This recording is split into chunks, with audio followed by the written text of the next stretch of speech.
Bon, ben, normalement, on est en live. Bonsoir tout le monde, salam alaikum. On espère que vous allez tous bien. On se retrouve pour cette nouvelle édition du coup de la discussion du vendredi avec ce soir Mohamed Nadir. Salam Mohamed Nadir. Alaikum salam wa rahmatullah. Comment tu vas? Avant de Ça va commencer. très bien, alhamdulillah. Et vous, Alhamdulillah. comment vous Alhamdoulilah, ça va. allez? Alhamdulillah. Il y a Yacine, comme d'habitude, avec qui je co-animerai l'émission. Salam Yacine, ça va? Wa alaykoum salam, ça va, alhamdoulilah, et toi? Alhamdulillah. Alhamdoulilah. Et ben, alors déjà, ouais, non, toutes nos excuses pour, le retard, pour le on a lancé tardivement, donc toutes nos excuses pour ça. Et ce soir, du coup, la discussion, elle porte, on voulait discuter du rôle, des imams, aujourd'hui, en France, aujourd'hui, enfin voilà, à l'heure actuelle, dans une société comme la société,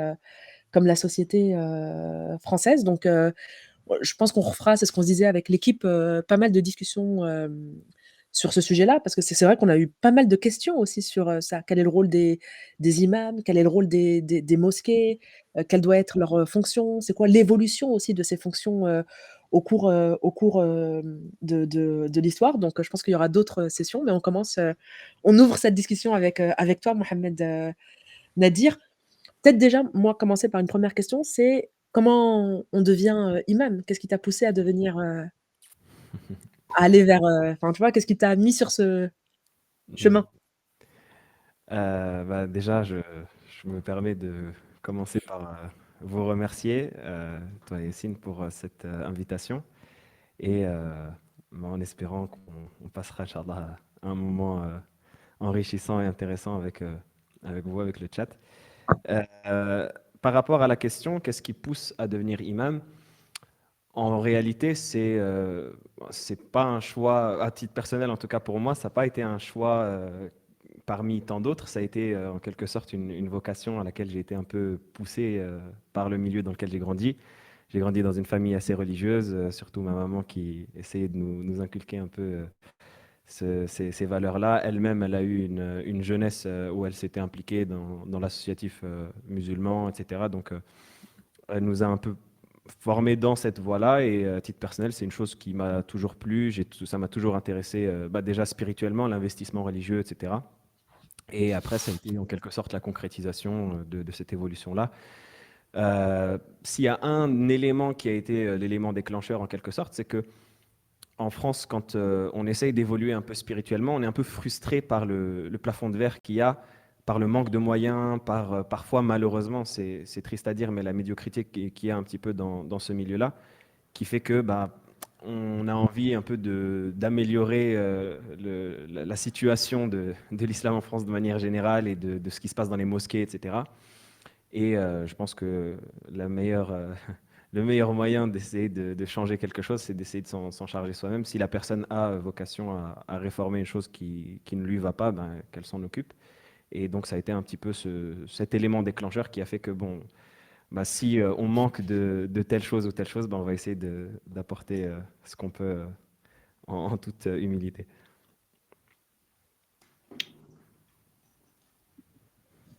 Merci beaucoup. Est-ce qu'il y a on sait qu'il y avait eu, des tentatives d'institutionnalisation de, Mhm. la fonction d'imam avec notamment, une formation, voilà un cadre, un cursus, spécifique, à suivre. Est-ce qu'aujourd'hui, pour devenir imam en France, il y a des modalités en fait, précises, spécifiques à suivre? En fait, c'est compliqué parce que ça questionne déjà qu'est-ce que c'est qu'un imam. Pour revenir à ce fondement-là, c'est le point de départ de toute cette question et de tout ce débat qu'il y a autour de la fonction d'imam, c'est de savoir qu'est-ce que c'est qu'un imam. La problématique qu'on a en France, c'est qu'on a hérité d'un modèle qui faisait sens et qui avait toute sa place dans une hiérarchie, dans une société islamique, et qui a été un peu dénaturé lorsqu'il s'est importé, je veux dire malgré lui, un peu de force dans des pays où il y a des minorités musulmanes. Si on commence déjà dans les premiers temps, depuis le début de l'histoire, depuis l'époque du prophète sallallahu alayhi wa sallam, l'imam, c'est une fonction qui est très politique. Déjà, le prophète Mohammed sallallahu alayhi wa sallam, c'était lui l'imam des croyants, c'était lui qui dirigeait la prière, c'était lui qui enseignait, c'était lui qui faisait le sermon et qui avait un peu cette fonction-là. Et d'ailleurs, ce qui est intéressant, c'est que le terme même imam, littéralement, ça signifie guide, mais dans la terminologie islamique, ça désigne à la fois le gouverneur et à la fois l'imam qu'on connaît de la mosquée dans les petites bourgades. Et l'imam dans les mosquées est censé être un représentant et un substitut en quelque sorte du gouverneur. Ce lien-là, d'ailleurs, entre le pouvoir et l'imama, il est très profond parce que, par exemple, on se rend compte que quand on étudie la jurisprudence islamique et le droit islamique, on voit que c'est l'imam qui a priorité à diriger les croyants, même dans leurs prières quotidiennes. C'est-à-dire que quand il y a l'imam, par exemple, du village, c'est le gouverneur, pardon, quand il y a l'imam du village et le gouverneur du pays qui se rassemblent dans un lieu, eh bien, le gouverneur est toujours prioritaire sur la prière même de l'imam, même avec ses fidèles qu'il a l'habitude de voir dans sa ville, etc. Donc c'est très lié avec le système politique islamique. Et c'est la raison pour laquelle dans les sociétés islamiques, ben, déjà, si on regarde, sans vouloir trop s'étaler, mais quand on regarde dans Califat Omeyyade, Califat Abbasside, ou le gouvernement Omeyyade, le gouvernement Abbasside, etc., on voit que bien, ceux qui prononçaient le sermon du vendredi, qui est une des fonctions de l'imam, c'était souvent les gouverneurs, c'était principalement les gouverneurs même, et que l'imam avait également des fonctions qui étaient politiques, exécutives, etc. L'imam était souvent mufti aux côtés de cela, surtout l'imam officiel, ou l'imam principal du pays, l'imam de la grande mosquée, de la ville, etc. Il était souvent mufti, il était parfois même qadi, donc juge islamique. Mufti, c'est celui qui délivre des avis islamiques, et le qadi, c'est en quelque sorte le juge islamique qui les fait appliquer. Donc on voit qu'il y avait une connexion très forte entre ces différentes fonctions, et ce, dans toute la hiérarchie du système islamique, justement. Donc l'imam, il était à la fois celui qui dirigeait les prières dans la mosquée, à la fois celui qui donnait le sermon dans la mosquée également, celui qui enseignait aux fidèles avec des rappels, avec des conférences, etc. Mais c'était également celui qui représentait le gouverneur, celui qui avait une position officielle dans le système politique, et qui avait une charge en quelque sorte dans sa fonction qui était du même degré que la charge d'un fonctionnaire ou autre que cela. Euh, Quand ce modèle-là, en quelque sorte, il s'est exporté après la sécularisation des sociétés islamiques, déjà même dans les sociétés islamiques, quand l'islam a été dépolitisé et que on est passé à des systèmes soit hybrides, soit clairement qui n'étaient plus fondés sur le droit islamique, eh bien déjà l'imam a commencé à perdre un petit peu cette pluralité-là, et ça a commencé à se focaliser surtout sur les fonctions principales religieuses qu'on a l'habitude de voir, soit de manière quotidienne, soit de manière hebdomadaire, quotidienne pour les prières, hebdomadaire pour le sermon du vendredi. Et on a commencé à voir de plus en plus ces imams-là qui n'avaient comme fonction que justement ce lien-là avec la mosquée, avec les fidèles, etc. Et donc forcément, la qualification qui était demandée pour être imam également, elle était limitée. Parce que il faut savoir que l'imam qu'on a en tête, nous, aujourd'hui, c'est-à-dire la personne qui est dans la mosquée, etc., bon, évidemment, comme dans n'importe quoi, eh bien, ça s'apprenait, c'était un cursus qu'il fallait suivre, etc. Mais ce n'était pas le cursus final ou fondamental. C'était souvent, d'ailleurs, même les qualifications qu'on demandait à la personne pour diriger la prière, c'était souvent les qualifications de départ, en quelque sorte, dans un cursus islamique. C'est d'ailleurs pour ça que jusqu'à maintenant, on a hérité de ces termes-là dans la culture de certains pays. Par exemple, au Maroc, on appelle l'imam de la mosquée, on appelle le talib, et littéralement, ça veut dire l'étudiant. Tandis que le savant, on va plus l'appeler le fqih, c'est-à-dire le juriste. Donc, on va avoir une hiérarchie comme ça qui va se distinguer, même dans les termes qu'on va utiliser. Et cette hiérarchie-là, elle s'est perdue justement à partir du moment où les fonctions de l'imam se sont limitées à ce qui est au strict nécessaire. Et pour ça, bah, le strict nécessaire implique le strict nécessaire également des qualifications. Donc pour diriger la prière et prononcer le sermon, on a vu entre guillemets à la baisse la fonction de l'imam à ce niveau-là, et il fallait mémoriser le Coran, avoir un diplôme, donc mémoriser le Coran par cœur, avoir un minimum de connaissances dans les règles de la prière, de la jurisprudence, etc. Et souvent, bah, comme c'est d'ailleurs toujours le cas dans les pays du Maghreb, et je parle principalement du Maroc, parce que c'est un de ceux que je connais le mieux, mais c'était le cas aussi dans les systèmes où il y avait encore un petit peu cette tradition-là, un peu moins dans le reste des pays. Mais on passe devant une commission qui juge notre mémorisation du Coran, qui juge notre aptitude à répondre à des cas de figure dans la prière ou dans entre guillemets, le basique de la jurisprudence et du droit islamique. Et donc ça, c'était, entre guillemets, l'étape 2, l'imam qui était confiné à la prière, qui était un petit peu limité à cela, et qui avait cette fonction qui limitait en quelque sorte ses qualifications. Et l'étape 3 que je donnerais de l'imama, qui est l'étape spécifique à la France, c'est l'étape de l'imam bricoleur, si je peux me permettre.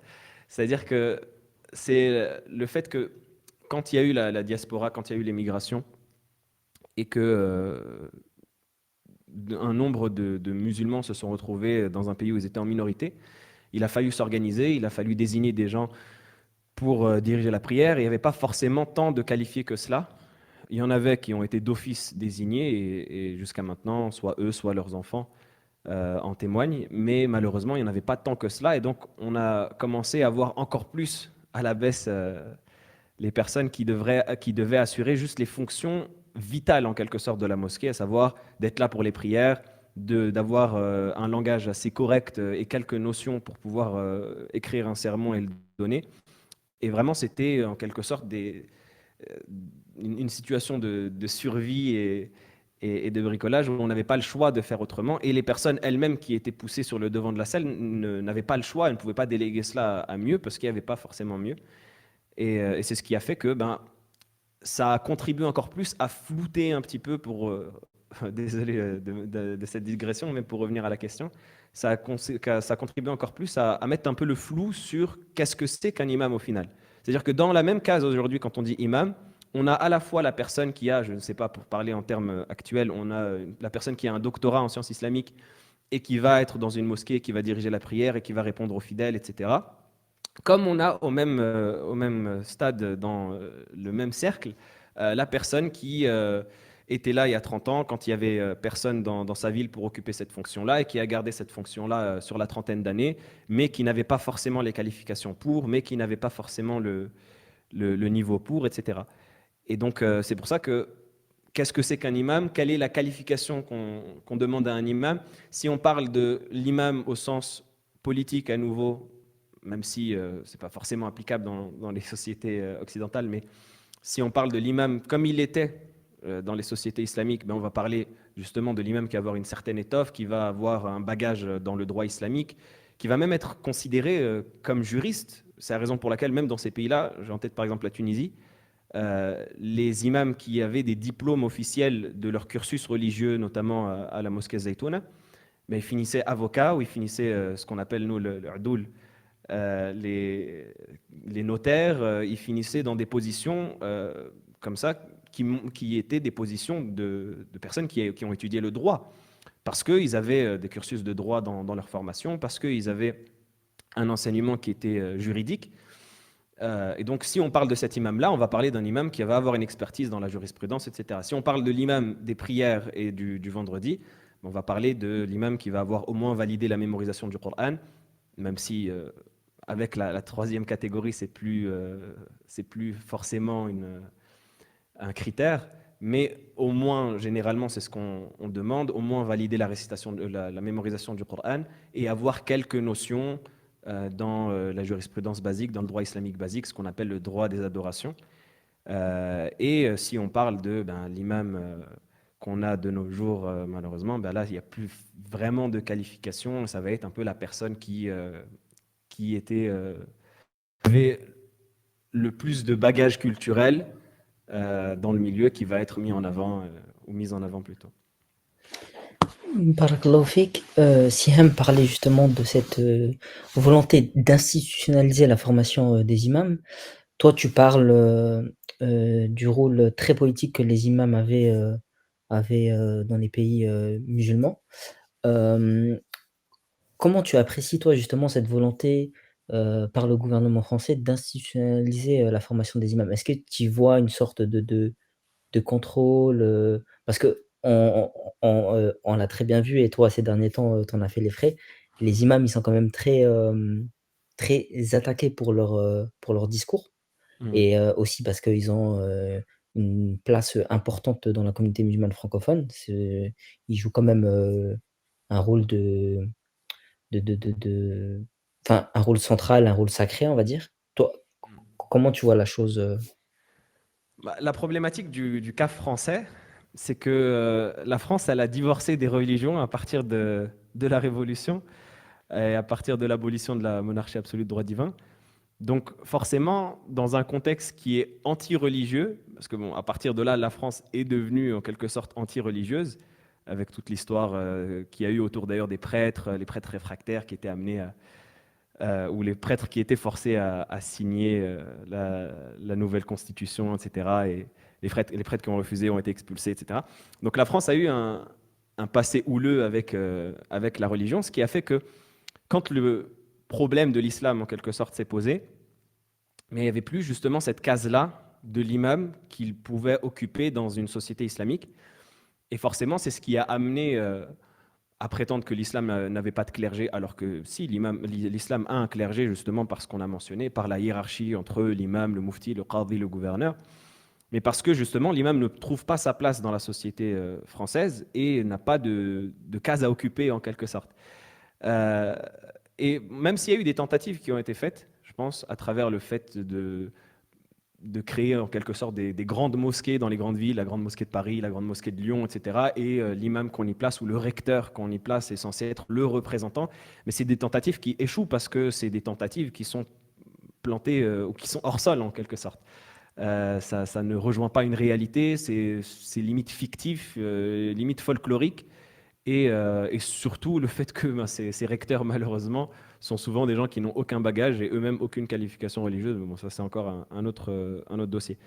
Mais du coup, la formation des imams, on l'aperçoit plus en France de manière à forcer en quelque sorte la réhabilitation de ces imams-là dans le paysage plutôt que de trouver une réelle solution à la question justement de la formation, du savoir, de la connaissance, etc. Et je pense qu'on le prend du mauvais bout. Bon, déjà parce que les élites veulent donner un sens à cet imama qui soit totalement dépolitisé, qui soit totalement conforme au message qui est voulu et que l'on essaye d'inculquer de force à l'islam aux musulmans. Euh, mais en plus de cela, on ne voit pas la formation de l'imam comme étant une réelle formation, on voit ça comme étant une manière de lever le voile sur cette case un peu brumeuse, sur cette case un peu difforme qu'on n'arrive pas forcément à définir, on n'arrive pas forcément à savoir exactement ce que ça représente, etc. Et donc un peu pour forcer l'installation de cette case-là ou la définition de cette case-là, eh bien, on va proposer quelque chose qui soit euh, qui puisse donner un titre à ces personnes-là, titre qu'elles n'auront que de manière symbolique, parce que ils seront pas, moi, je pense pas en tout cas, mais ils seront pas fonctionnaires, parce qu'on sait la séparation de l'Église et de l'État, etc. Et titre, du coup, vu qu'il est symbolique, qui est plus perçu comme étant une manière de, de forcer en quelque sorte, ou d'imposer un sens de l'imam qui n'est pas forcément celui qu'on entend au sens de l'islam. Euh, C'est-à-dire que quand on va parler de l'imam dans le contexte français, de la formation de l'imam, etc., on va parler d'une fonction qui est même déconnectée avec le patrimoine religieux. Et on le voit d'ailleurs, comme tu l'as souligné, parce que l'imam qui, lui, est connecté avec son patrimoine religieux et représente son héritage islamique, ben on n'en veut pas parce qu'on dit qu'il est obscurantiste, etc. Donc au final, qu'est-ce que c'est que qu'est-ce qu'on veut donner comme sens à ce terme d'imam? Qu'est-ce qu'on essaye d'apporter comme définition à cette case-là? C'est pas clair dans le sens des musulmans, mais on sent que c'est plus motivé et animé par une volonté de restreindre et de museler qu'une volonté véritablement de donner sa place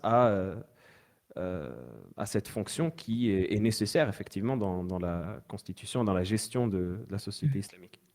Mais justement, tu parles énormément en fait des différents types d'imams. Ouais. Quel serait l'imam idéal en France, dans un contexte français, qui a peut-être un peu réfléchi? On n'a pas 4 heures, mais est-ce que tu as des pistes comme ça sur Siam qui rigole? Et attends, ouais, non, parce que j'ajoute une Ouais, question subsidiaire vas-y. pour bien pour t'ajouter un truc en plus, Mohamed Nadir. Parce que c'est très intéressant sur ce que tu disais sur la spécialisation et la réduction du coup de la fonction des imams. Moi, il y a un truc qui me frappe beaucoup, mais qui est lié. En fait, il y a tout ce qui est lié à l'islamophobie et ce qui est lié à la modernité de manière générale. Ouais. Et on sait que la modernité, elle participe aussi du compartimentage, vous voyez de la spécialisation, et cetera. C'est un truc très frappant. Je ne sais pas si certains d'entre vous ont déjà remarqué ça, mais quand on regarde les biographies, par exemple, de savants de l'époque ou de personnalités de l'époque, à chaque fois, moi, je suis marquée par les titres. C'est-à-dire, tu vas lire savant, virgule, astrophysicien, virgule, jardinier, virgule, maçon, virgule, théologien, virgule, étudiant en philosophie. Non, mais je veux dire, sans rire, il y Ouais, a, il y a 8 ou 9 titres et encore, virgule, etc. quoi. Et tu as mmh, l'impression que voilà, on mêlait sciences religieuses, sciences profanes, participation à la vie de la cité, activités manuelles, etc., etc. Et ce qui n'existe plus. Aujourd'hui, un tel est jardinier, un tel est imam, un tel est, élu, et cetera, et cetera. Enfin voilà, bref, il y a et ça enfin, c'est valable pour les imams aussi et ça pose la question aussi du rapport entre eux, mais qui est une question que j'allais poser juste après, mais c'est juste pour te parce que voilà, je sais que c'est aussi lié.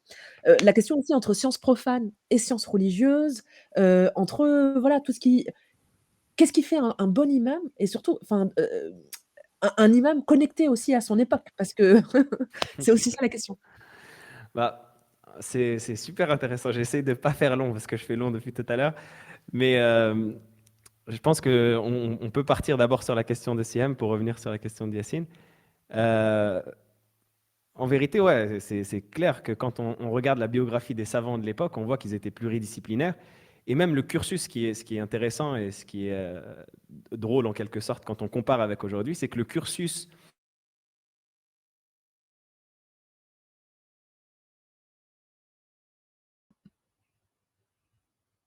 ah, j'ai l'impression que ça a coupé. Ah, je pensais que c'était que chez moi, mais Ouais, on va récupérer Mohamed ouais, Nadir. on va récupérer Mohamed Nadir. Je crois on lui a posé une trop longue question d'un coup. C'est ça, même le Twitch, il a buggé, Ouais, ils ont dit: C'est trop, il savait pas par où la» c'est ça. bon, on va le il va sûrement revenir, c'est un pro de Twitch, donc Ouais. pas d'inquiétude sur ça.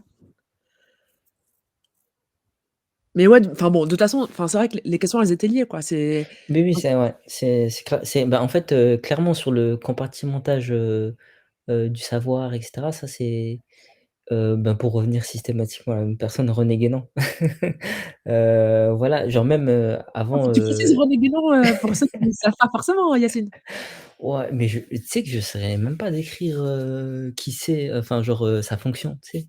Genre il y a des gens, ils disent que c'était un métaphysicien, un auteur, enfin je saurais même pas, dire.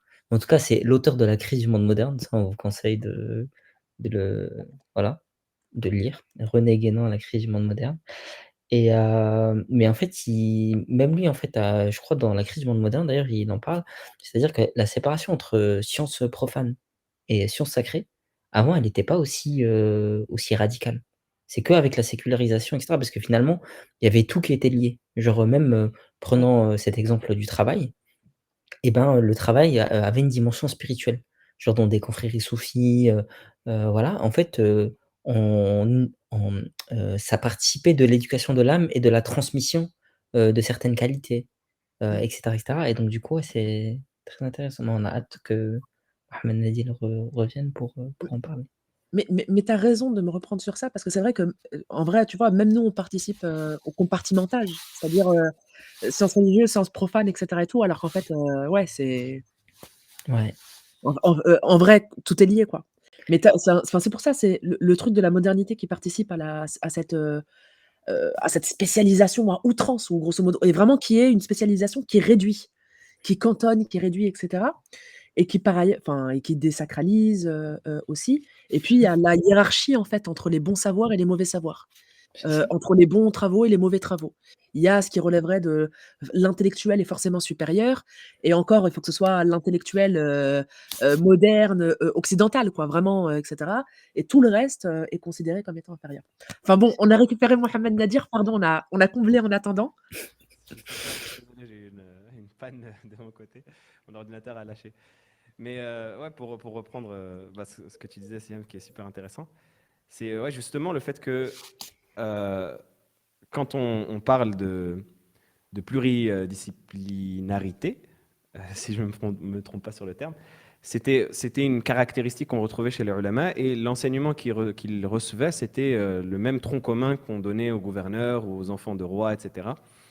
Et on voit que bien, il y avait cet enrichissement intellectuel qui faisait que savant ou imam ou autre que ça, c'était pas un sous-métier, et c'était même un métier qui avait une grande importance, au point où les ulama les plus importants, toujours cette connexion avec ulama et imam, parce que l'imam est censé avoir cette casquette-là dans ces contextes, eh bien, ils étaient invités à la cour, ils avaient même une influence sur le pouvoir.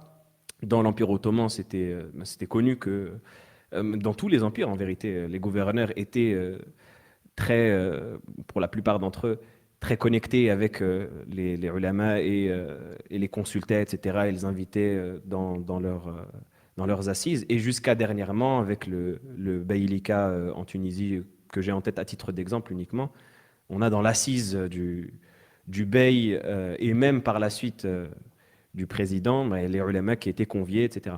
Donc on voit que cette formation-là, pluridisciplinaire, elle était au centre de cet enseignement religieux, et c'est ce qui donnait justement à l'imam, et c'est ce qui conférait à l'imam son titre.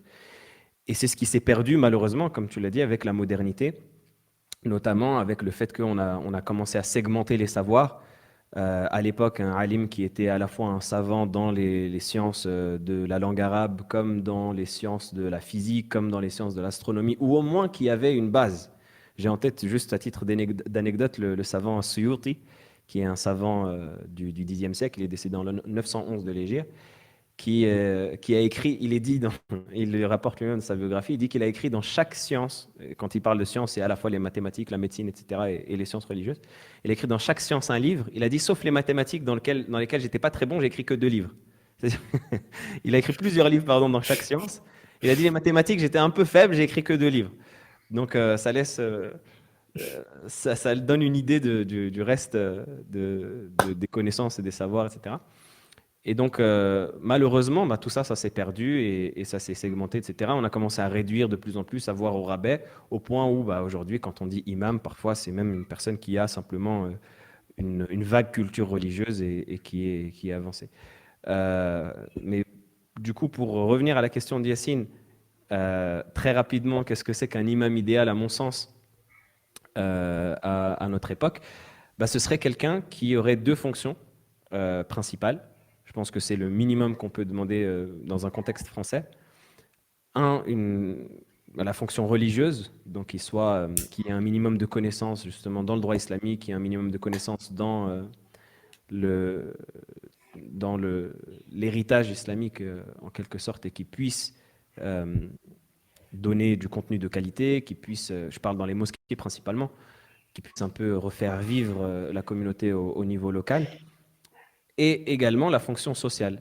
Euh, la deuxième fonction, je pense, pour un imam, c'est d'avoir un minimum de connaissances dans ce que nous, on va appeler dans le jargon le ilm al-qada, donc la science de la juridiction, du juridique appliqué, presque de l'exécutif, qui va permettre de gérer les conflits conjugaux, qui va permettre d'intervenir au niveau des familles, qui va permettre de... Et je pense que le fait d'apporter cette fonction à l'imam, c'est vital, parce que, bon, après, il y a aussi la question de comment intégrer ça dans la société française. Les sociétés anglo-saxonnes, en Angleterre, ils le font très bien. Il y a des tribunaux islamiques qui gèrent justement les questions familiales et conjugales. La France gagnerait à appliquer ce modèle de loin même, mais bon, la France est ce qu'elle est. Mais voilà, le fait d'avoir au moins une certaine connaissance juridique et sociale qui permettrait d'intervenir au niveau local, je pense que c'est vital. Et après, d'avoir un bagage dans les sciences, pour revenir à l'imam connecté et l'imam moderne, d'avoir un bagage dans les connaissances et les sciences fondamentales aujourd'hui en termes de sociologie, politique, économie même, parce qu'on a besoin d'un regard éclairé sur les pratiques commerciales et sur les nouveaux enjeux économiques. Mais bon, ça, ce serait dans l'idéal et ce serait, je pense, le haut de la hiérarchie. Barakallahu fik. Siham, si tu as une autre. Je sais pas si elle est là ou pas. Non. Je pense que c'est déconnecté. Ah, Oui, si oui, t'es là. si, je suis Ouais. là, mais vas-y, enchaîne, c'est bon. Je réfléchis 30 secondes. Ah non, d'accord, mais non, mais parce que sinon, Ouais, non, c'est bon, je l'ai. vas-y. Donc justement sur justement, cette question que je t'ai posée par rapport à l'imam idéal en France, tu parlais justement d'un certain nombre de compétences, mais on voit aujourd'hui quand les imams, on va dire, dès qu'ils ont un discours, critique vis-à-vis de la société dans laquelle ils vivent, ils s'attirent les foudres, du gouvernement, des médias et cetera, comme toi tu as pu en faire, les frais, récemment. Comment, pour revenir sur un truc très personnel, comment toi tu l'as vécu? Est-ce que tu as déjà eu des coups de pression de la préfecture, des organes politiques et cetera? Ou ça va, tu le gères plutôt bien pour l'instant? Bah, après, on va dire, ça date un petit peu. C'est une longue histoire d'amour entre les imams de manière générale et tout ce que ça implique et le pouvoir et les autorités. Comment moi je l'ai vécu à titre personnel, bon, il y a plusieurs niveaux de cela. Il y a à la fois en quelque sorte les pressions politiques. J'en ai pas fait les frais à titre officiel, mais plutôt à titre officieux au niveau local, comme tu as dit, des préfectures qui mettent leur veto sur des interventions que je peux avoir dans des mosquées ou même sur des fonctions que je peux avoir dans des mosquées. J'ai déjà été remercié d'une mosquée parce que la préfecture en avait décidé autrement. Donc voilà, ça va plus être au niveau des notes blanches, un petit peu des non-dits, etc. J'ai pas encore eu ce qu'ont eu certains autres imams, j'ai en tête Mehdi ou d'autres, de leurs noms qui sont prononcés par, par des ministres, autres que cela. Alhamdulillah. Mais après, comment est-ce que je le vis en général? Les attaques médiatiques, ce qu'on a pu voir dernièrement, etc. À titre personnel, je fais le dos rond et ça me passe un petit peu au-dessus parce que je sais que eux ils font leur travail et nous on fait notre travail. Et on connaît toute l'histoire qu'il y a en France autour du religieux de manière générale, autour de l'islam de manière spécifique. On sait que il y a cette direction islamophobe qui est totalement assumée par le politique et le médiatique. Donc on sait qu'au final on va pas malheureusement avoir, on va ni avoir de terrain propice et dans lequel on pourrait travailler avec apaisement, et ni même avoir de terrain dans lequel on pourrait vivre avec apaisement, que c'est une guerre froide en quelque sorte qui est menée. Et quand on se lance dans ça, on connaît cette partie-là et on sait que on va devoir faire avec. Mais la problématique, c'est quand ça a des répercussions sur l'organisation même de la fonction de l'imam, sur ce qu'il pourrait apporter, sur son travail au niveau local. Quand ça a des répercussions à ce niveau-là, c'est là où c'est problématique parce que en fait, c'est un jeu qui est contre-productif dans le sens où l'imam peut être acteur de réforme, l'imam peut être acteur d'apaisement. J'ai en tête notamment les problèmes qui se passent dans les quartiers, les déchirements qu'il peut y avoir au niveau des familles, etc.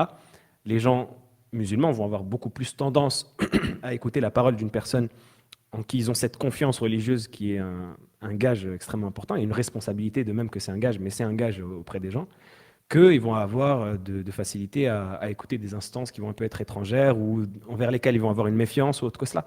Donc les imams peuvent être des acteurs de réforme, les imams peuvent être des acteurs d'apaisement, et c'est bête en réalité d'installer ce contexte-là de constante peur, parce que actuellement, pour donner un peu un regard plus général que ma petite personne, actuellement, l'ambiance qui règne dans le milieu de l'imama, en particulier en France, c'est une ambiance d'omerta, c'est une ambiance de terrorisme intellectuel, Mmh.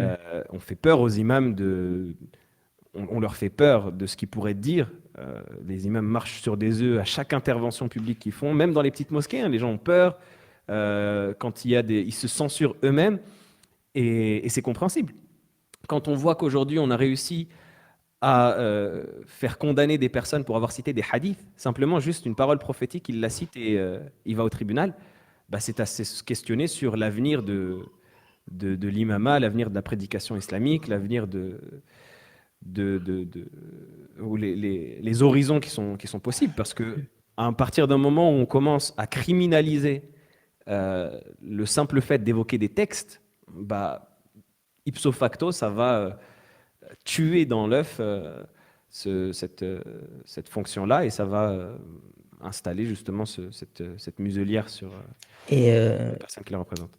justement, entre imams, est-ce que vous avez essayé, de vous concerter, de vous réunir en groupe ou bien vous estimez que c'est mieux d'être chacun de son côté et de Non, on se concerte. Après, malheureusement, ça c'est un autre, un autre aspect du fait que l'imam, ça veut un peu dire beaucoup de choses et pas grand-chose à la fois. Il peut y avoir des visions qui vont être contraires, il peut y avoir des personnes qui vont avoir cette fonction-là et qui auront en quelque sorte ingéré ce discours anti-islamique au point où eux-mêmes ils vont commencer à se censurer, mais de manière naturelle. Ça veut dire que, juste à titre d'anecdote, quand il y a eu la dernière sortie médiatique où j'ai été visé, alhamdoulilah, j'ai reçu beaucoup de soutien. Mais il y avait des personnes parce que je suis dans quelques groupes d'imams de France, dont un qui, je pense, un des plus importants, où il y a, je ne sais plus exactement combien d'acteurs et d'imams sur tout le territoire, et même en Outre-mer. Ben, j'ai eu des retours de gens qui disaient ah, c'était pas sage d'avoir évoqué ça, alors que l'extrait qui a été pris, c'est vraiment du droit islamique basique, c'est des choses qu'on peut retrouver dans les livres, et entre guillemets, coup de chance, entre guillemets. Dans l'extrait même, je dis que ça vient pas de moi, ça vient des sources, etc. Donc vraiment, c'est pour montrer qu'il n'y a rien de plus, entre guillemets, cliché d'imam que ça. C'est juste, on me pose une question et je réponds avec les sources islamiques. Mais il y a quand même des gens qui ont dit, oui, c'était pas sage d'évoquer ce sujet, et c'était pas sage de...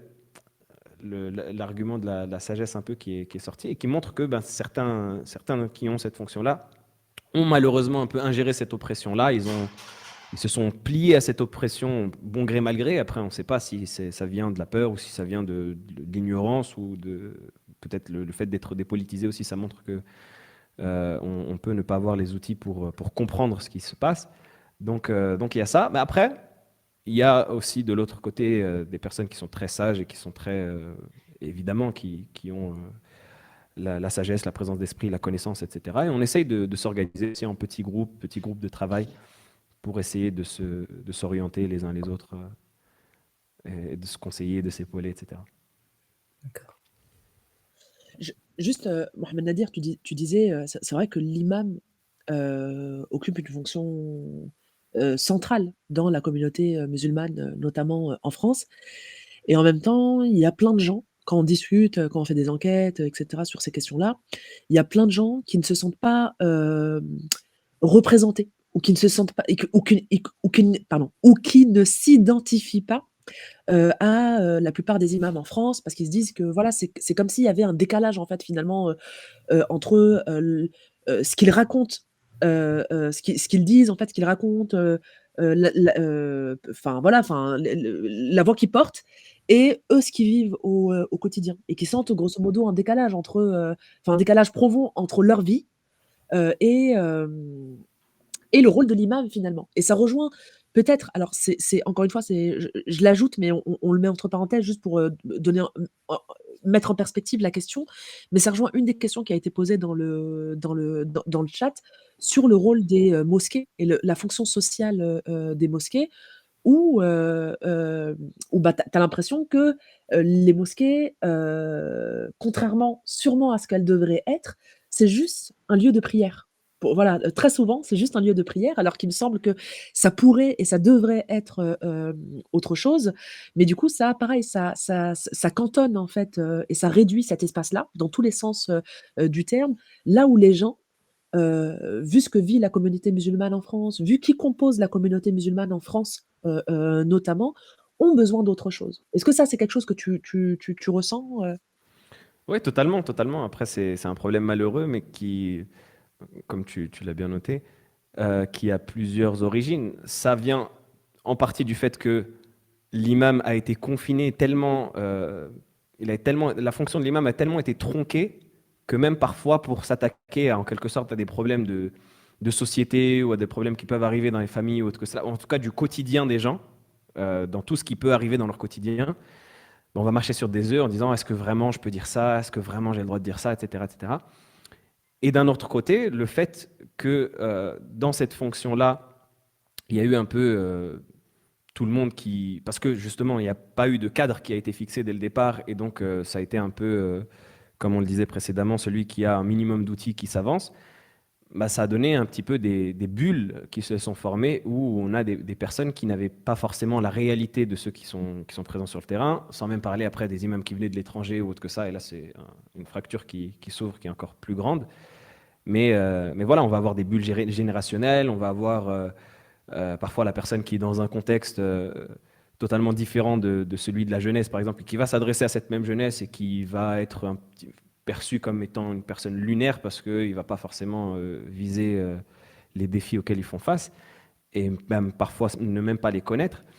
Donc, et de manière générale, je pense que le fait qu'il y ait eu un peu justement cette vision-là de l'imam qui est une personne âgée, souvent du bled, etc., ça a participé à un imaginaire collectif qui, même si parfois il n'est pas vrai, dans beaucoup de mosquées, on trouve des imams qui sont jeunes, des imams qui sont nés c'est-à-dire qui sont nés en France, qui sont de la deuxième, de la troisième génération, qui ont connu les choses que connaissent ou qu'ont connu les gens à qui ils s'adressent.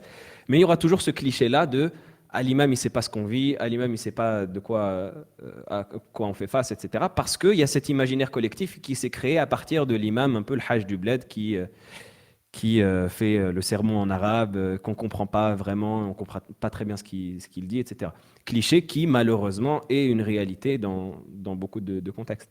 Donc je pense que c'est un peu tous ces problèmes-là qui ont participé à cette déconnexion et au fait que il y a certaines personnes qui ne se sentent pas forcément représentées.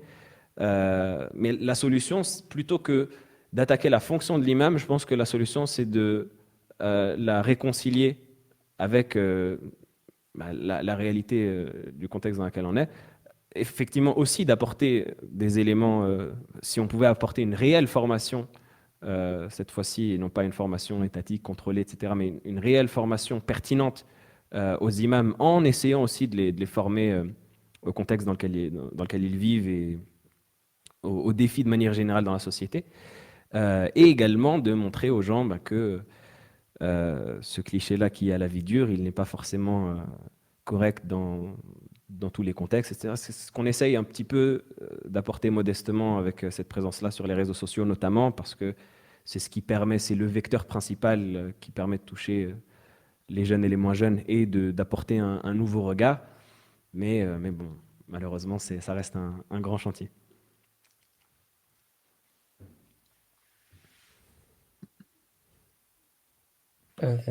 J'ai Ouais, vas-y. Ouais, non, juste une question annexe, parce que paradoxalement, je le disais, hein, voilà, tout ça est paradoxal, mais parce que ça correspond à des mouvements parallèles au sein de la société française. On sait que les imams aussi sont de plus en plus consultés sur tout un tas de choses. Donc j'ai deux questions par rapport à ça. C'est toi, quelle est l'évolution que tu vois dans ta fonction d'imam ces dernières années, où j'ai l'impression, un peu comme d'autres fonctions finalement, que, que, que, qu'on n'attend pas juste que finalement c'est pas juste un guide en termes spirituels, mais qu'il y a aussi, il faut jouer le conseiller conjugal, psychologue, Mhm. conseiller professionnel, gestion des conflits, assureur, etc., etc. Et je sais que d'autres professions pourraient dire la même chose, hein. Il y a ce sentiment d'épuisement ou de multifonction chez les profs, chez les personnels de santé, etc., etc. Donc, est-ce que ça aussi, c'est quelque chose que tu vois? Ça, c'est la première question. Et la deuxième question qui est une question qu'on se pose beaucoup, dont on a beaucoup discuté entre nous et qui revient, c'est moi je suis toujours assez fascinée par la nature des questions qui vous sont posées. Et notamment, parfois je tombe sur tes lives et alors je le dis sans aucun jugement de valeur, mais ça m'interroge et en fait je m'interroge toujours. Bon, en vrai ça mériterait une longue analyse politique et sociologique, mais heu, sur les questions qui vous sont posées, c'est, je vais enfin voilà, est-ce que j'ai le droit de, là je vais au centre commercial avec ma mère, est-ce que ma cousine a le droit de venir? Je veux, est-ce que le vernis entre 17h et 18h, on peut ou pas? Est-ce que alors vraiment je le dis sans jugement de valeur parce que je comprends que parfois c'est des questions qui peuvent être, utiles pour certains et cetera et tout. Mais c'est juste que il y a plusieurs, hein, chercheurs de toute façon l'ont déjà noté et puis j'ai l'impression que c'est quelque chose de très ancien aussi, au fil du temps, où il va y avoir une hyper focalisation sur les règles, mais vraiment une hyper focalisation sur des règles, extrêmement précises et cetera et tout et parfois une hyper occultation du coup de toute la dimension spirituelle, alors qu'on sait que finalement dans l'islam, les règles, c'est un très, très faible pourcentage par rapport à la production, islamique. Et du coup, voilà, c'est un peu 2 questions annexes, c'est, qu'est-ce que toi tu as à nous dire de ça? Et enfin, tu vois, comment on gère ça? Comment on gère ça en tant qu'imam? Mais qui est le responsable de tout ça? Est-ce que les imams, ils nourrissent pas un peu ça? Mhm. Est-ce que tu vois ce que je veux dire? Est-ce qu'on est obligé de répondre tout le temps à ce type de questions et de focaliser comme ça à ce point sur les règles en déspiritualisant, nous-mêmes finalement quelque part, la religion et la fonction et cetera et tout? Est-ce que c'est, la société dans laquelle on vit et l'ère moderne et cetera? Tu vois ce que je veux dire? C'est voilà. Totalement. Bah après, pour répondre à la première question, effectivement, totalement. Et l'imam est censé avoir plusieurs casquettes. C'est censé être le psychologue, le médiateur de couple, le médiateur de famille, et c'est même censé être, et d'ailleurs j'ai un profond respect pour ceux qui sont dans cette situation-là, euh, au niveau local, c'est même parfois censé être le médiateur tout court. Ça veut dire qu'on va appeler l'imam, et même ce qui est ubuesque et ce qui est totalement, ce qui est totalement drôle, pour pas dire d'autres termes, c'est que même parfois la mairie, les maires vont solliciter les imams pour gérer des conflits dans les cités, pour contribuer à la baisse de la délinquance, etc. Et je connais des personnes, même personnellement, qui ont été sollicitées par la mairie ou même par les préfets, enfin bon, les préfets un peu moins, mais indirectement, on va dire, pour intervenir au niveau local, dans les villes, etc. Donc effectivement, l'imam, on le charge un peu de tout, mais je pense qu'à mon sens, l'un des facteurs les plus importants derrière ça, c'est le fait que l'aspect religieux, il y a tout la résultante de l'affect qui va intervenir. Ça veut dire que les gens vont voir le religieux comme étant une délivrance, vont voir le religieux comme étant toute la connexion avec justement la spiritualité. Ça va faire que les gens vont commencer à magnifier un petit peu la fonction de l'imam qui va passer de, entre guillemets, fonctionnaire, comme on disait précédemment, à un peu la solution à tous leurs problèmes, le sage Manitou, en quelque sorte, entre guillemets, qui est censé avoir la réponse à tout, et surtout, surtout, dans les choses sur lesquelles la religion a un avis, évidemment, et parce qu'on sait que bon, l'islam est politique. Donc, quand on parle de politique, on parle de voilà, politikos, la gestion de la cité. Donc, on sait que l'islam a pour vocation à gérer la cité. L'islam intervient sur les règles du mariage, sur les règles du commerce, sur les règles de la filiation, sur les familles, etc. Donc, forcément, les gens aussi vont y trouver une réponse à leurs problèmes et vont espérer que ben, le problème qu'il a avec son épouse, l'islam aura une solution. Et qui est le représentant en quelque sorte de l'islam avec un grand I? Ben, c'est l'imam qu'il a à sa disposition. Donc c'est pour ça que l'imam est amené à avoir cette casquette-là de psychologue, de médiateur, etc. Parce que à la fois, il y a tout cet affect-là derrière le fait que ben, ma religion, c'est ma vie. Donc, toi qui représentes ma religion, tu représentes ma vie, donc tu es censé trouver en quelque sorte une solution à tous mes problèmes et être une épaule pour écouter tous mes...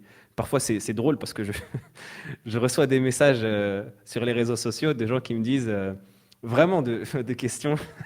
Il faudrait que je fasse un best-of, un Hall of Fame des questions parfois les plus amusantes. Mais j'ai des gens qui me disent qu'est-ce que tu me conseilles comme choix professionnel? Tu parlais tout à l'heure de conseiller d'orientation, vraiment parfois, et pas que 2 fois, hein, vraiment, ça je l'ai plusieurs fois. Qu'est-ce que tu me conseilles comme orientation professionnelle? Qu'est-ce que tu me conseilles de faire comme étude? Mais c'est normal en réalité, je suis pas en train de moquer des gens, au contraire, c'est normal parce que les gens attendent d'être éclairés d'un regard islamique parce que pour eux, leur religion, elle prend une place essentielle dans leur vie et donc ils essayent de un peu guider leur choix à travers cela. Mais ça donne justement des choses où des gens parfois me disent qu'est-ce que tu penses de cette femme-là? Est-ce que je devrais l'épouser? Et des choses parfois même un peu plus.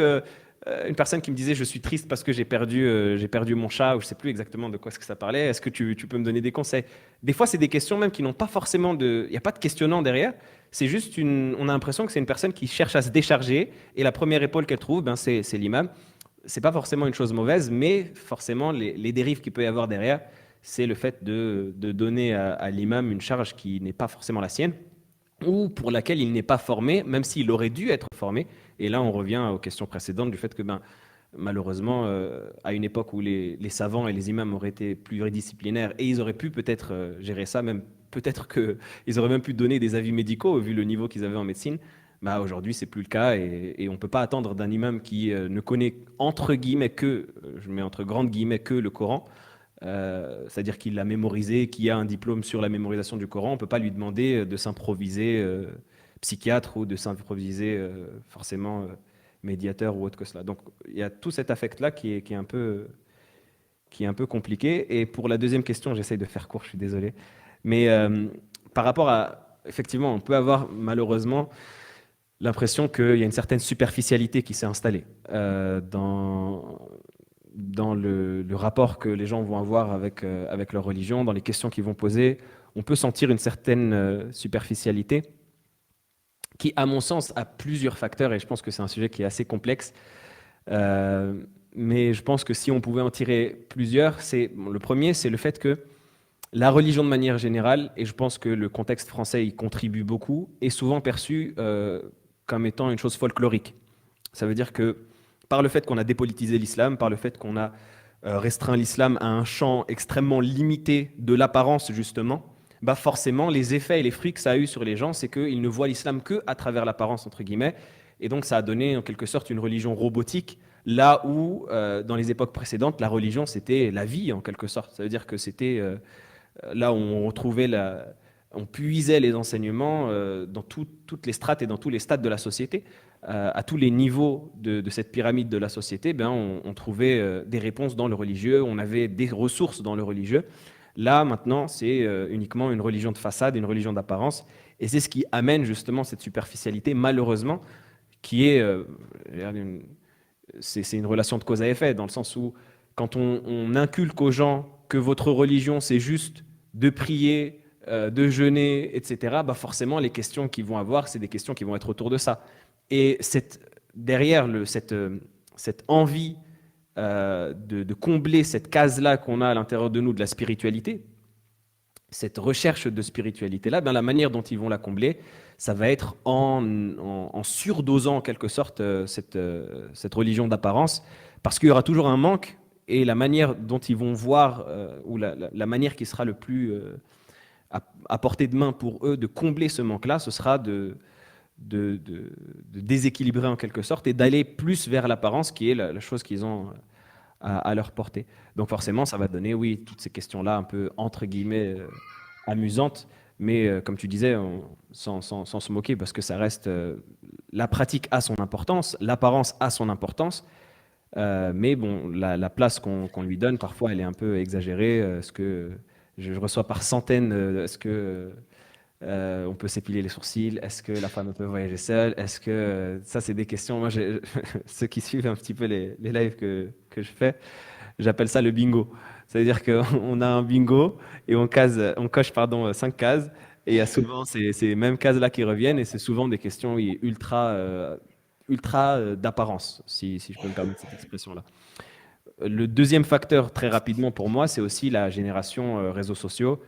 On commence de plus en plus. Le marché de l'attention, c'est un marché qui est florissant et on commence de plus en plus à habituer les gens à une certaine paresse intellectuelle, ce qui fait que, bien, forcément, la chose qui va être la plus facile et la plus accessible, ça va être la pratique physique. Ça va être le faire et ne pas faire, ça va être ce qu'on appellerait nous, c'est parfois c'est un petit peu péjoratif dans la bouche de certains, il n'y a rien de péjoratif en soi parce que ça a son importance, mais il ne faut pas limiter toute la religion à cela, ce qu'on appelle le halal haram, c'est-à-dire le licite l'illicite. Ça a son importance, c'est quelque chose de fondamental pour nous et c'est extrêmement important. Mais si ce n'est pas accompagné d'une quête de sens derrière et d'une spiritualité, bah forcément ça devient même cliché. Et le fait qu'on s'habitue justement à cette génération ou qu'on s'habitue à cette tendance-là plutôt de rechercher directement le pratico-pratique, de rechercher directement le plus rapide. Et aujourd'hui même, on a du mal, et je dis on et je m'inclus dedans, parce que malheureusement, on subit tous de plein fouet cette hyper représentation des réseaux sociaux dans notre quotidien. Mais maintenant, on a tendance à décrocher dans une vidéo dès que ça dépasse les 10 secondes, les 20 secondes. On zappe, on passe pour que la personne pose une argumentation et qu'elle rattache la pratique à son sens et à ses sagesses, etc. Et à tout ce qu'il peut y avoir derrière comme profondeur. Ben, on n'a plus le temps, entre guillemets, de faire cela. Et même en tant qu'imam, malheureusement, on a été formaté à ce format TikTok, comme les gens disent aujourd'hui, pour caricaturer un petit peu. Ça veut dire que même nous, on est sous la pression du minuteur.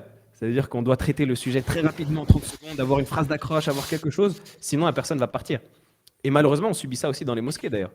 On subit ça aussi même jusque dans les mosquées.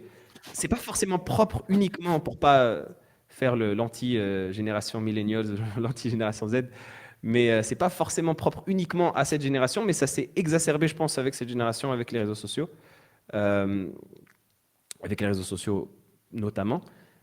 Ce qui fait que jusque dans les mosquées aujourd'hui, ben, si le discours il est un petit peu trop technique ou un petit peu trop long, autre que ça, on va toujours avoir une personne qui aura quelque chose à dire, dans le sens où elle va dire, ah, bah, on va avoir des gens qui vont commencer à décrocher dès la première minute. Bon, encore il faut que l'orateur aussi mette du sien et qu'il soit bon et pertinent. Mais de manière générale, on a un petit peu cette épée de Damoclès au-dessus de nos têtes de dire, bah, si je ne catche pas les personnes dès les 10 premières secondes, elles vont s'en aller. Et ce qui gagne dans ce jeu-là, bah, c'est forcément les questions-réponses hyper, ultra rapides de est-ce que je peux, comme tu as dit, aller au centre commercial avec ma cousine? Oui, non, malheureusement. Et du coup, pour les dégradés, c'est OK ou pas? Non, je rigole. Moi, j'avais une question dans la continuité de ça, justement, parce que moi, j'ai l'impression qu'il y a un rapport de force qui s'est inversé, dans le sens où avant les réseaux sociaux, dès qu'on partait à la mosquée, c'est l'imam qui choisissait la thématique, qui voilà. Et donc, du coup, en fait, ça participait aussi de son rôle d'éducateur, Mm. et aussi ça montrait peut-être que, éduquer son âme, et acquérir de la science, c'est quelque chose, qui nécessite des sacrifices, qui nécessite, du temps et cetera et cetera. Est-ce que justement c'est pas, on va dire, le revers de la médaille de la présence, des imams sur les réseaux sociaux? Parce que finalement, ouais, voilà, tu vois? C'est Est-ce que super pertinent. Ouais. est-ce que je peux ajouter une question subsidiaire? Oui, bien sûr. Vas-y. Yacine, il m'inspire toujours des questions. Hem, Juste pour ajouter, effectivement, la présence, des imams sur les réseaux sociaux, donc est-ce que c'est pas la conséquence? Et j'ajoute juste ça, est-ce que c'est pas aussi du coup lié à ça, la conséquence aussi d'une certaine forme de matrice économique? Parce qu'on sait que, la situation des imams en France, elle est extrêmement précaire parce que, ils reposent, ils sont pas payés par, on n'est pas dans un pays musulman, ils sont pas payés par, l'État, donc ils reposent ou bien sur des mosquées, sur les mosquées. Les mosquées elles-mêmes, elles reposent donc sur les dons, des fidèles, ou bien sur ce qu'ils vont, générer en fait, de par l'économie, qu'ils ont, créée, du coup, sur les réseaux sociaux et cetera. Et tu as l'impression parfois que certains imams, en fait, c'est normal, c'est que comme tu es dépendant, de cette forme de ces formes de financement pour, pouvoir vivre en fait et subvenir, à tes besoins, c'est comme s'il y avait parfois on se demande une sorte de cercle vicieux, qui se, met en place et qui s'alimente et du coup, avoir des petites sorties comme ça, extrêmement enfin pour le buzz quoi grosso modo, pour générer des vues, pour générer du clic et pour faire vivre, la machine, derrière. Est-ce qu'il y a pas une forme de dépendance, Mm. d'autodépendance un peu malsaine qui parfois peut s'installer ou est-ce que c'est pas un risque en tout cas? Totalement. Bah, les deux questions se rejoignent, donc c'est très bien. Mais oui, malheureusement, totalement, cette nouvelle génération, en quelque sorte, entre guillemets, d'imams avec la présence sur les réseaux sociaux, Déjà, pour reprendre la question d'Yacine, elle est dans un jeu, c'est un peu la fosse au lion pour les gladiateurs. C'est-à-dire qu'on joue pas à armes égales face à des monstres comme l'algorithme, face à des monstres comme, je le disais, ceux qui capitalisent sur le marché de l'attention, face à des monstres comme le divertissement, qui est omniprésent sur les différentes plateformes. Et donc, on joue contre cette multitude d'ennemis. Et souvent, quand on dit imam, il faut savoir que c'est la personne qui peut-être bah voilà, avait un penchant, une inclinaison vers les sciences religieuses, qui s'est formée ou voire même parfois s'est auto-formée et qui, enfin voilà, dans la majorité des cas, malheureusement, en termes de moyens techniques, en termes de, il n'y a pas de production derrière, il n'y a pas de, donc forcément, quand on est face à des monstres comme on disait, comme l'algorithme, comme le divertissement, etc. Malheureusement, on a tendance à y laisser des plumes et c'est les sujets qui vont s'imposer à l'imam. À titre personnel, modestement et humblement, c'est un de mes plus grands combats. J'avais écrit il y a quelques années un article que j'avais nommé La course au buzz vous distrait, justement, en référence à un verset qui est la course à l'amassement des richesses, etc., vous distrait.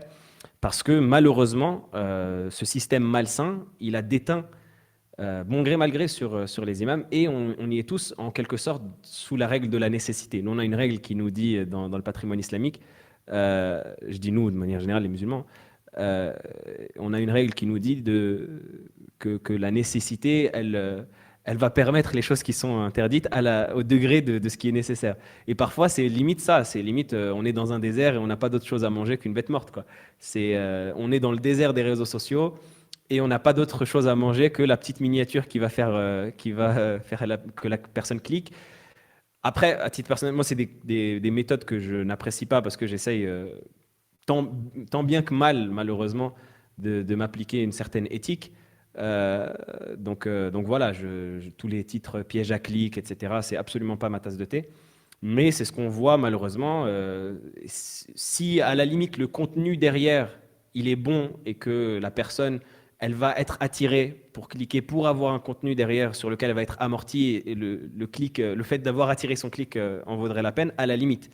Mais force est de constater malheureusement aussi qu'il y a une tendance qui s'installe, qui est le fait que le contenu suive le contenant et que même dans la manière d'apporter les sujets, dans la manière de traiter les sujets, il y a une médiocrité qui s'installe et qui fait que ça tire un peu tout vers le bas.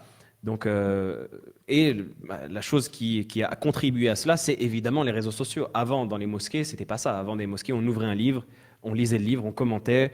Il y avait vraiment un commentaire très traditionnel qui est apporté, ce qui commence de plus en plus malheureusement à se perdre. Et par rapport à la matrice économique, par rapport au modèle économique, c'est aussi très pertinent. Après, ça soulève la question du financement. Est-ce que les imams perçoivent leur financement ou les personnes qui sont présentes sur les réseaux perçoivent leur financement de ces plateformes-là? Est-ce qu'ils monétisent leur contenu ou pas? C'est pas une chose qui, à titre personnel, moi je ne monétise pas le contenu que je fournis sur les réseaux sociaux et je touche quasiment rien. Je dis quasiment rien parce que bon, il y a la plateforme Twitch parfois qui génèrent quelques sous, mais qui sont directement réinvestis en cadeaux on fait généralement des lives, on fait participer les gens, on envoie des cadeaux, etc. Donc à titre personnel, je monétise pas mon contenu sur Internet. Peut-être que d'autres le font, mais c'est sûr que de manière générale, de toutes les manières, ça amène en quelque sorte un aspect un peu malsain du fait que, bah, forcément, comme tu l'as dit, c'est tout à fait normal, c'est logique.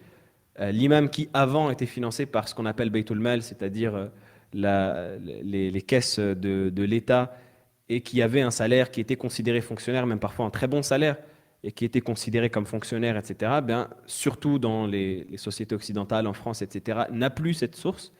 Donc forcément, bah, c'est soit le maigre, très maigre salaire parfois qu'on a dans les mosquées, et encore, soit si l'imam a le malheur d'être itinérant, entre guillemets, ou d'intervenir par exemple uniquement sur les sermons du vendredi ou pas, ben voilà, ou de donner du temps aussi, parce que c'est beaucoup de temps, hein, la présence sur les réseaux sociaux et sur Internet, c'est énormément de temps, donc d'investir ce temps-là sur les réseaux et qui n'a pas de modèle économique derrière qui soit éthique et qui soit sain, bah, malheureusement, il est soit pris dans l'étau du manque de moyens, de la pauvreté, etc., soit il va être obligé en quelque sorte de joindre, de rentrer dans la danse en quelque sorte et de monétiser le contenu, etc. À titre personnel, je n'ai pas de nom en tête, très sincèrement, de gens qui auraient ces pratiques. Il peut y en avoir, hein, ça peut exister.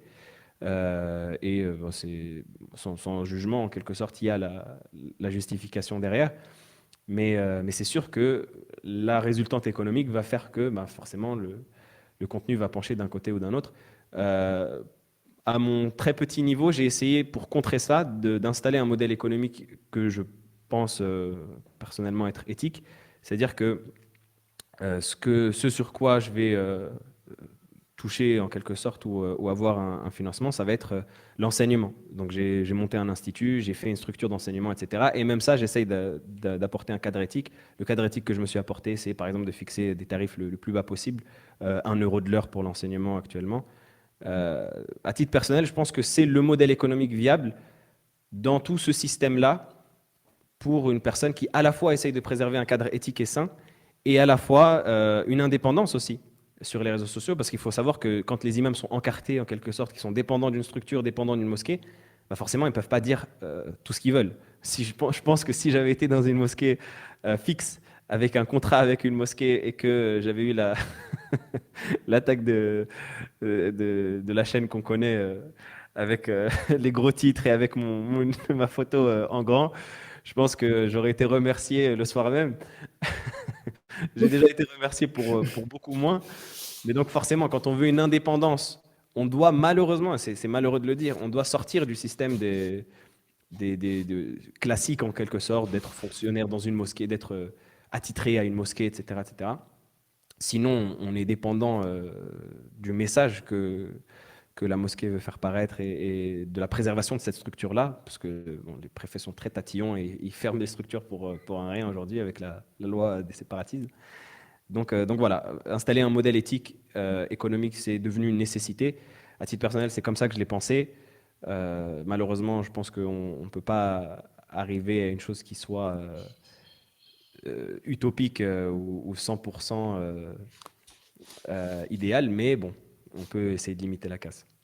Mais, sans forcément que ce soit utopique, est-ce que vous en tant qu'imam, de manière générale, donc du coup, toi et les autres, est-ce que vous n'avez pas peut-être essayé de réfléchir à une solution, avec, les cours que vous mettez en place et cetera, de se dire: «Bon, ben, vous allez créer un fonds, qui va justement peut-être, financer, d'autres imams ou en tout cas, des cursus de formation pour essayer de trouver parce que voilà, il y a des choses qui se disent sur les réseaux sociaux, il y a apparemment il y a beaucoup d'argent qui circule et cetera et cetera. Est-ce que ça serait pas aussi une solution pour justement essayer, on va dire, de rendre plus légère, la fonction d'imam?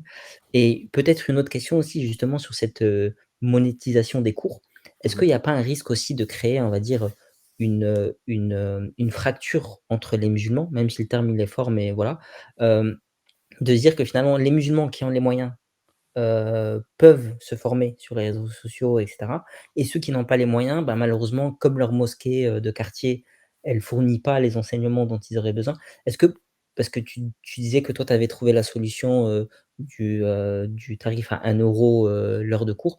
Est-ce que tu as déjà réfléchi, par exemple, au prix libre, en fonction des personnes qui soit il y a des personnes qui seraient «aisées» entre guillemets parmi la communauté musulmane et qui donneraient plus et d'autres qui, ben, là, ne peuvent pas donner mais qui ont quand même accès, donc du coup, c'est 2 questions peut-être liées, mais Ouais. ouais, ouais. Euh, Bah, en réalité, euh, pour essayer de réunir les deux parties, euh, la question déjà du financement des imams à travers des fonds communs, elle est assez compliquée parce que on a des solutions. On peut mettre en place des solutions.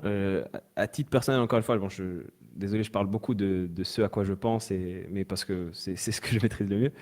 Mais j'avais pensé à faire justement une structure, même une sorte de, de grand conglomérat, en quelque sorte, en achetant une structure physique où on permettrait à chacun d'avoir des moyens techniques, où on créerait de l'emploi en mettant des chefs opérateurs, en créant une boîte de production derrière, pour permettre justement aux imams même d'ailleurs qui sont disposés à le faire bénévolement. Et personnellement, moi, je serais justement ravi de pouvoir profiter de ce genre de structure pour pouvoir faire des choses bénévoles, pour que ça puisse servir au plus grand nombre. Après, en termes de financement, faire un fonds commun, il y a aussi la solution du WARF, ce qu'on appelle le WARF, c'est-à-dire l'aumône continue, acheter par exemple un bien immobilier, le mettre à disposition, c'est-à-dire mettre à disposition les bénéfices qui sont engrangés par ce bien-là pour, comme tu disais, un fonds commun qui va financer la prédication.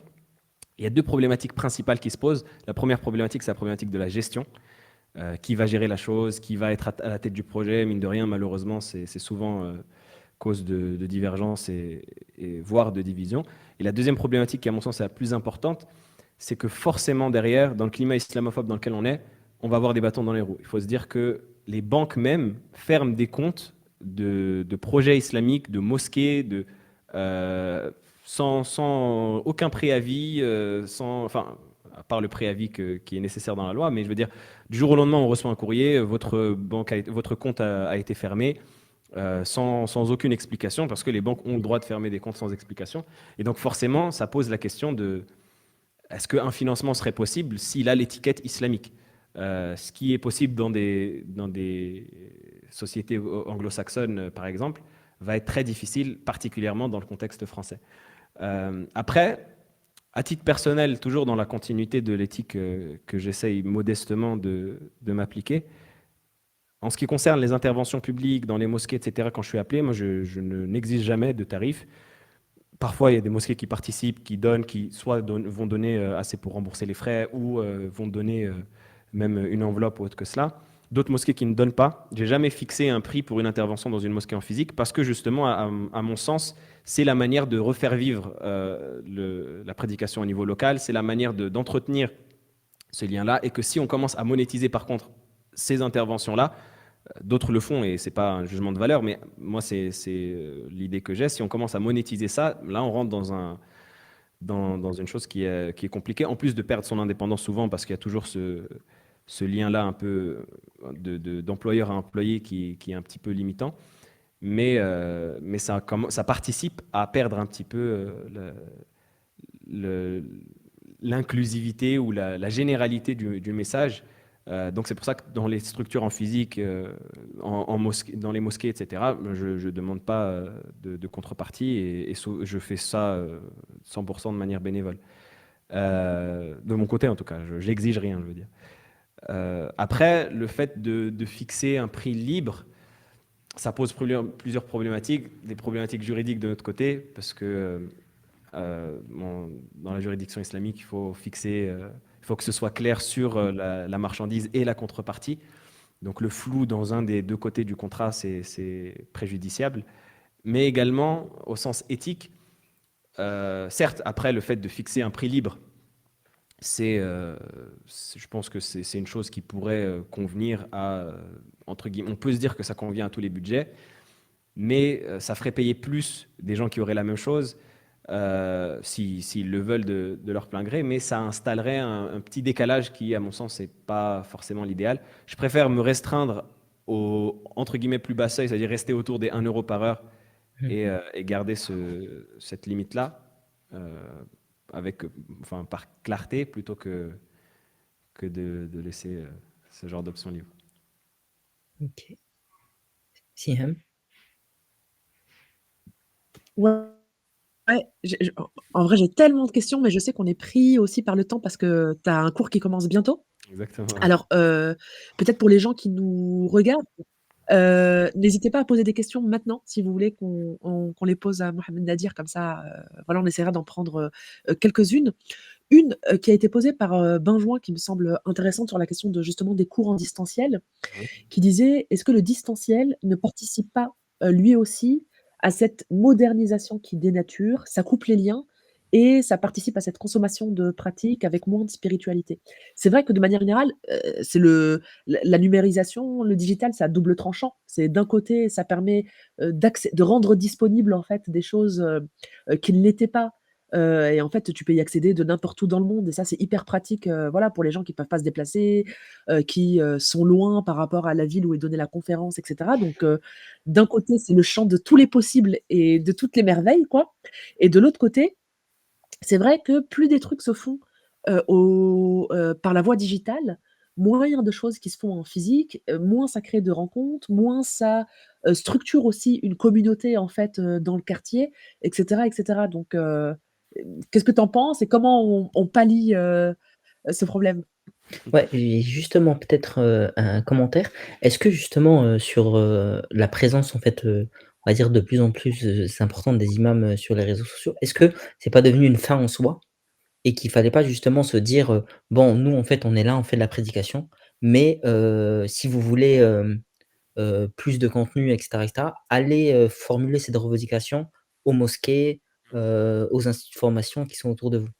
Est-ce qu'il y a pas aussi ce Totalement. Après, bon, je vais parler encore une fois de mon point de vue, mais à titre personnel, j'essaye de lier entre les deux. C'est-à-dire que la dimension du présentiel, elle est vitale, elle est nécessaire. On a besoin de connecter, que ce soit en tant que fidèle, entre guillemets, qui a besoin de connecter avec un lieu physique, avec des personnes physiques, que en tant qu'intervenant également, l'imam, le prédicateur, l'enseignant, a besoin d'avoir des visages, a besoin de rencontrer des gens. Et c'est pas une vie non plus de, de s'asseoir devant une chaise face à une caméra tout le temps. Mais la problématique qu'on a particulièrement dans le contexte en France, c'est que les mosquées ont pas des bâtons, mais ont des troncs dans les roues, et ça devient de plus en plus difficile d'organiser des choses au niveau local. Comme je disais, moi personnellement, j'ai eu plusieurs mauvaises expériences qui m'ont amené à couper les liens directs que j'aurais pu avoir avec le local. Ça veut dire que pas de mosquée attitrée, pas de...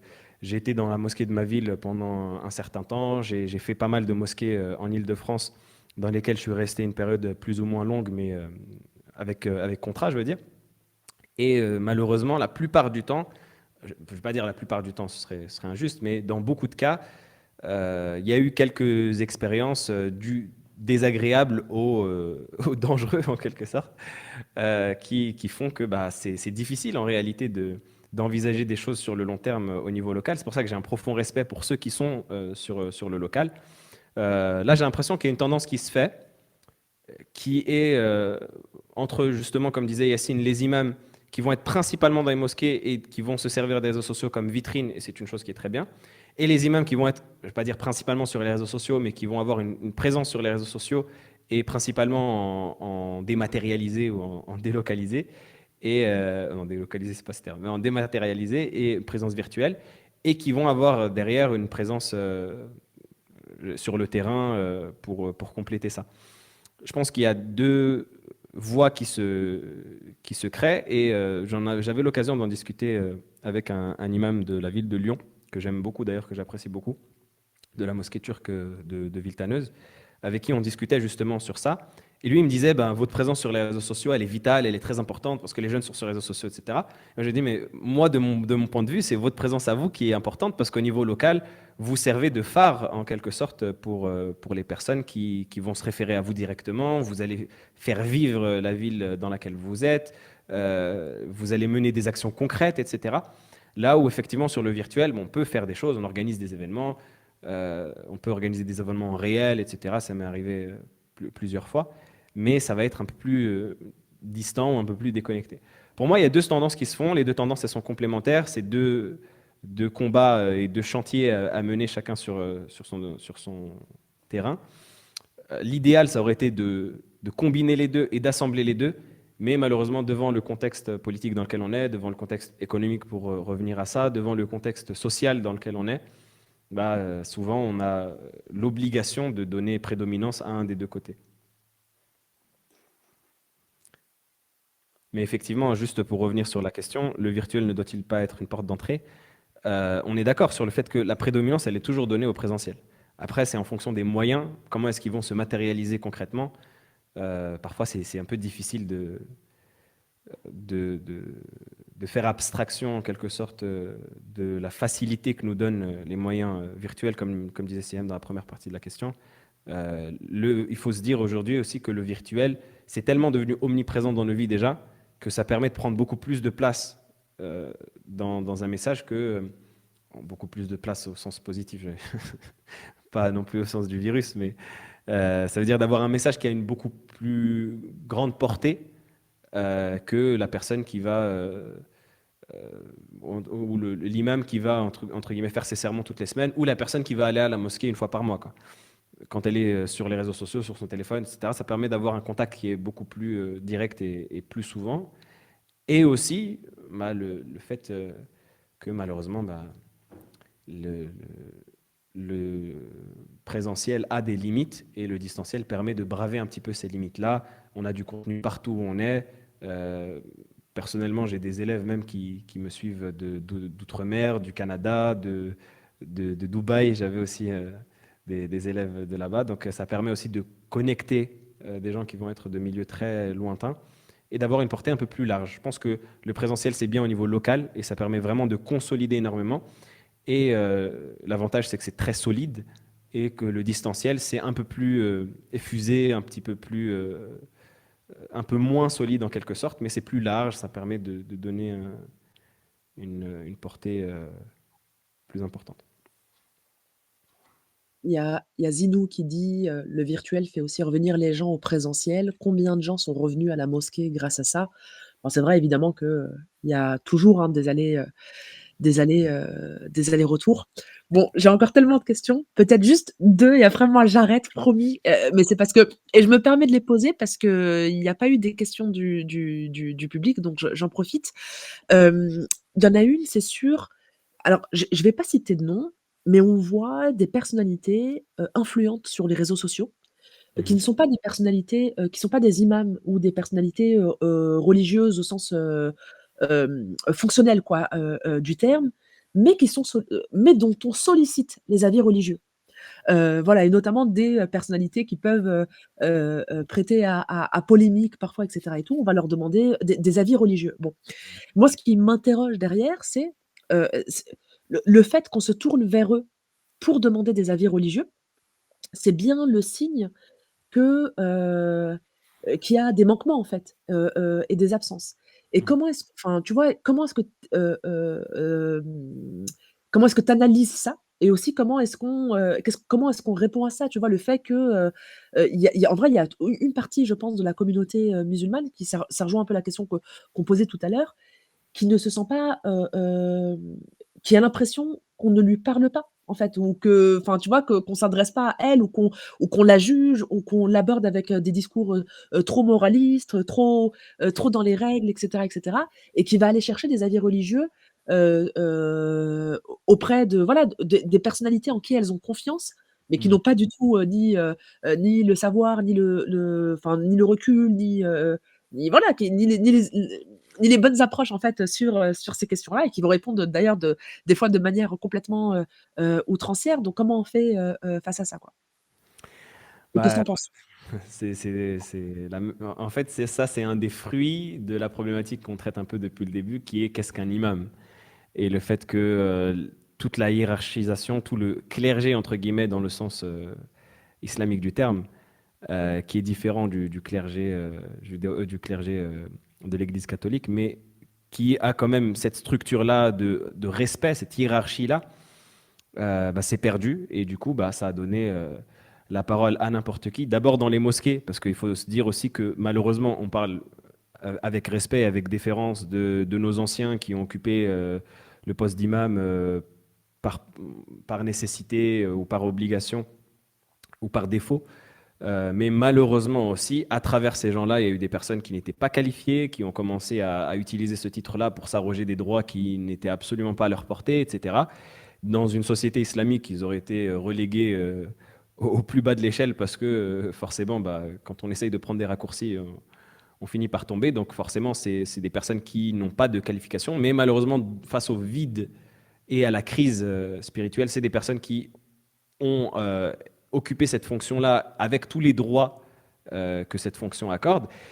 Et petit à petit, quand il y a eu la digitalisation sur les réseaux sociaux, etc., le problème s'est décalé, s'est porté sur les réseaux où maintenant, bah, et ça, c'est un problème qui est commun à toutes les disciplines, malheureusement. J'ai envie de dire, c'est que la même chose avec les scientifiques et derrière les vulgarisateurs qui vont prendre la parole et qui vont penser être vulgarisateur alors que c'est juste quelqu'un qui a tapé quelques mots sur Google, qui a fait une petite recherche et il en fait une vidéo dans laquelle il y a mille et une erreurs scientifiques, dans lesquelles il y a mille et une imprécisions et ça va faire s'hérisser les poils des gens qui maîtrisent véritablement le domaine. Mais malheureusement, c'est ce contenu-là qui va fonctionner, c'est ce contenu-là qui va marcher et c'est ces gens-là qui vont être mis en avant.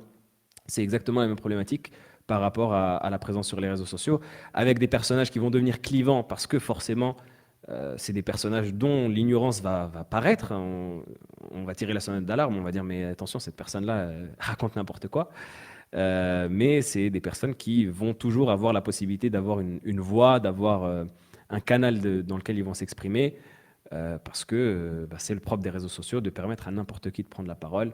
Comme disait je sais plus qui où est-ce que je l'avais vu, mais il disait les personnes qui étaient jadis accoudées au bar, accoudées aux zinc, en train de discuter dans le bistrot, ben maintenant elles ont une portée équivalente, ou voire même supérieure à celle de spécialistes du domaine, des domaines dans lesquels ils parlent. Donc toute la question de la désinformation, toute la question des erreurs d'imprécision à cause du manque de qualification, elle se pose malheureusement pour les imams. Et bah, c'est ce qu'on observe. Et souvent, cette médiocrité-là, c'est ce qui fonctionne. Et j'ai envie de dire, c'est un problème même qui transcende les générations parce qu'on a des personnes âgées, d'un certain âge, qui vont avoir en plus de cette aura-là d'imam ou plus d'imam, en fonction de s'ils se revendiquent ou plus ou pas imam, bah, qui vont avoir cet ascendant-là un petit peu d'adulte qui sait ce qu'il dit, etc., etc. Comme on a aussi beaucoup de jeunes aujourd'hui qui se lancent sur les réseaux sociaux, qui va faire une petite vidéo avec une musique triste derrière, un peu comme ceux qui justement qui s'arrachent les cheveux à cause des chaînes Objectif Millionnaire, etc. Il suffit de mettre une petite musique triste devant un message qui est pauvre et qui est vide, et qui est insipide, mais ça fonctionne, ça marche, ça génère du clic, ça, donc tout ça, malheureusement, ça revient à qu'est-ce qu'un imam, qu'est-ce que cette fonction, comment la définir, comment est-ce qu'on on peut sacraliser en quelque sorte cette fonction-là en essayant de trier un petit peu ceux qui s'arrogent ce titre ou du moins les droits de ce titre-là. Et malheureusement, c'est un chantier, je pense, qui est beaucoup plus grand que la simple question de l'imam. Oui, bien sûr. Et puis ça pose, enfin, c'est aussi ça, mais je pense qu'on y reviendra, Inch'Allah, il y a tant d'émissions à faire, mais ça pose aussi la question de nos responsabilités. Je pense que c'est comme ce que tu disais tout à l'heure sur le fait que qu'on doive aussi produire des contenus toujours plus courts, plus avec des titres sensationnalistes, avec des trucs sinon. Mais même moi, la dernière fois, j'ai posté une vidéo de 2 minutes. Les gens m'ont dit, ouais, intéressant, mais c'est trop long. Alors que 2 minutes, tu dis rien. Moi, j'avais l'impression d'être. C'est honteux même, tellement ça réduit la pensée. Mais deux Mm. minutes, les gens disent, c'est trop long. 2 minutes, quoi. Ouais. Mais du coup, voilà, ça pose aussi nos responsabilités, nous, collectives, en tant que public, en tant que chercheurs de vérité, de science, etc. Sur, ben voilà, qu'est-ce qu'on. À quel système on participe, en fait, et à quel nivellement par le bas aussi on participe Ouais. directement ou indirectement, quoi. Et aussi peut-être résister à cette vague justement, qui justement en fait veut faire de la qualité, enfin veut faire de la quantité, pardon, Clairement. le facteur, de qualité. Et peut-être que c'est ça aussi, le piège dans lequel il faut pas tomber et de se dire que ouais, qu'en fait, même si, enfin moi j'ai l'impression qu'en fait, de vouloir on va dire, lutter contre toutes les dérives qu'il y a sur les réseaux sociaux et cetera, c'est peine perdue et c'est s'épuiser. Plutôt que justement de se concentrer justement sur une quantité réduite et de se dire: «Bon, c'est avec eux qu'on va faire le travail» et si chacun, dans chaque mosquée, on va dire pour prendre, l'exemple, de ce soir, dans chaque mosquée, de se dire: «Bon, ben, on va faire le travail avec les gens qui sont présents».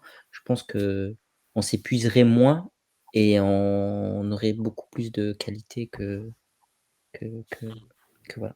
Tout à fait. Et surtout qu'il y a un public demandeur. Parfois, on a l'impression, parce que un arbre qui tombe fait plus de bruit qu'une forêt qui pousse, on a l'impression que cette tendance-là sur les réseaux sociaux, c'est une dictature tyrannique de laquelle on n'a absolument aucun refuge. Mais en vérité, quand on creuse, il y a un public demandeur qui est certes malheureusement minoritaire, mais qui existe. Et moi, personnellement, ça me fait plaisir de voir quand il y a des personnes qui prennent le temps, qui demandent aussi de la profondeur, qui demandent. J'essaye modestement de travailler aussi sur ces gens-là.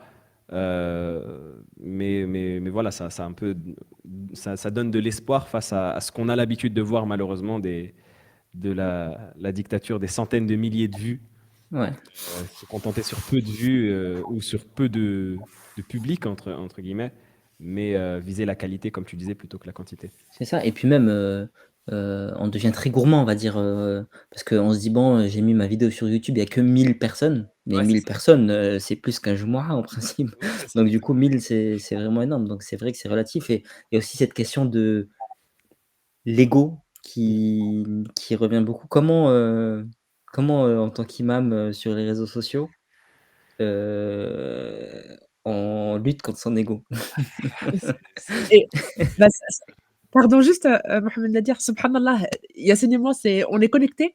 C'était ma dernière question. Bon, j'en avais une aussi sur la sociologie, mais je sais que tu es vraiment là, on abuse de ton temps, donc vraiment, réponds-nous vite.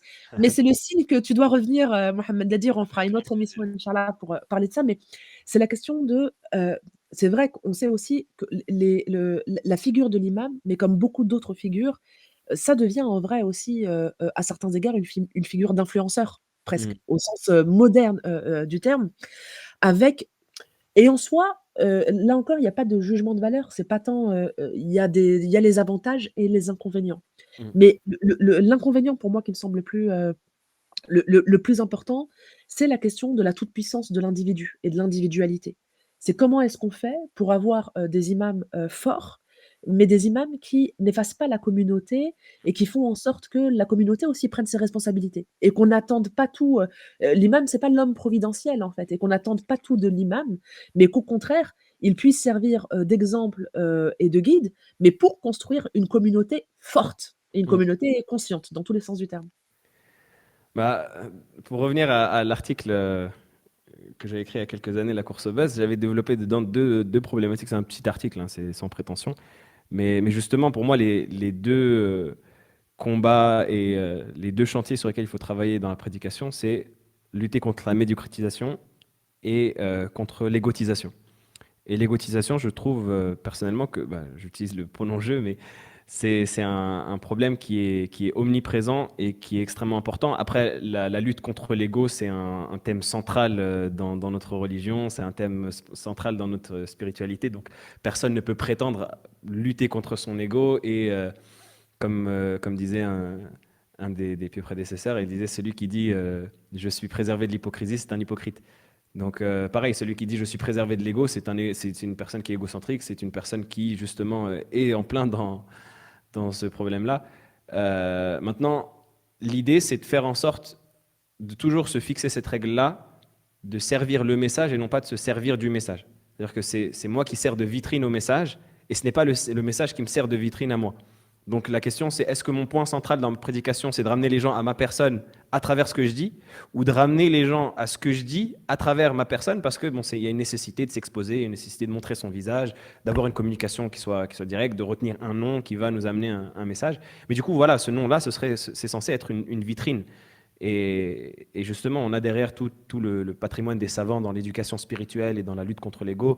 On a par exemple, ça me rappelle une citation de l'imam Shafi'i qui disait si je pouvais faire en sorte qu'on transmette de moi ce savoir sans même qu'on cite mon nom, je l'aurais fait. C'est-à-dire que si je pouvais faire en sorte que tout le monde apprenne ce que j'ai à dire, mais ne connaisse même pas qui je suis, mais je l'aurais fait. Mais il y a cette nécessité, malheureusement, malheureusement, de passer par les noms, ne serait-ce que par la chaîne de transmission, etc., d'avoir un nom auquel se référer. Et donc, mais ça, c'est censé être l'outil et pas le but. Et malheureusement, il y a une tendance qui s'inverse justement avec la vague des influenceurs, où on se perd un petit peu dans ce qu'on recherche. Même si on commence avec des bonnes intentions, bah, quand on commence à avoir un certain nombre d'abonnés, quand on commence à avoir des personnes aussi, parce que les personnes ont tendance beaucoup à énormément aduler. Il suffit de dépasser un certain cap, et c'est vraiment affreux, c'est affolant, de la manière dont les gens ont tendance à aduler, à donner des titres, à donner à vouer un certain respect. Euh, Personnellement, j'aime bien partager avec les gens, j'aime bien discuter avec les gens, échanger avec les gens, et parfois ça m'amène à plaisanter, etc. Et je sais qu'il y a des gens qui parfois sont surpris dans les voyages que j'organise ou autre que ça, ils sont surpris de voir cet aspect-là un peu d'amis. Et j'ai l'impression que moi, ça me surprend aussi du même temps, parce que, bon, on sait, c'est pas un mystère, ou c'est pas un secret, mais quand on est confronté à la réalité d'une personne qui nous voit un petit peu comme elle verrait, je sais pas, euh, une star, ou je sais pas quelle autre, bah, ça fait bizarre, ça fait drôle, ça fait mal, peut-être, parce que dans le registre islamique, c'est pas le message qu'on essaie d'apporter. Mais voilà, c'est de se garder toujours cette éthique-là, de dire je sers le message, c'est moi qui sers le message et ce n'est pas le message qui me sert. Et de ramener aussi, d'essayer de garder les pieds sur terre à ce niveau-là, de ramener ceux qui nous suivent à cette réalité. Je m'interdis par exemple les termes de communauté. J'en ai déjà parlé justement dans un live où pour moi, le fait de dire ma communauté, c'est extrêmement. Enfin, c'est même, à mon sens, grave, parce que ça crée des petits groupes dans le groupe, alors que l'idée, c'est de ramener à la communauté et pas à ma communauté. Ouais, cette sémantique aussi, toute cette sémantique qui s'est créée autour de l'influence, qui est un petit peu malsaine et qui malheureusement est apposée sur les réseaux sociaux parce qu'on joue sur le même terrain. C'est c'est- c'est hypocrite de se dire on va échapper à ça alors qu'on est sur les mêmes réseaux sociaux, alors que parfois, comme on disait, par nécessité, on utilise les mêmes outils.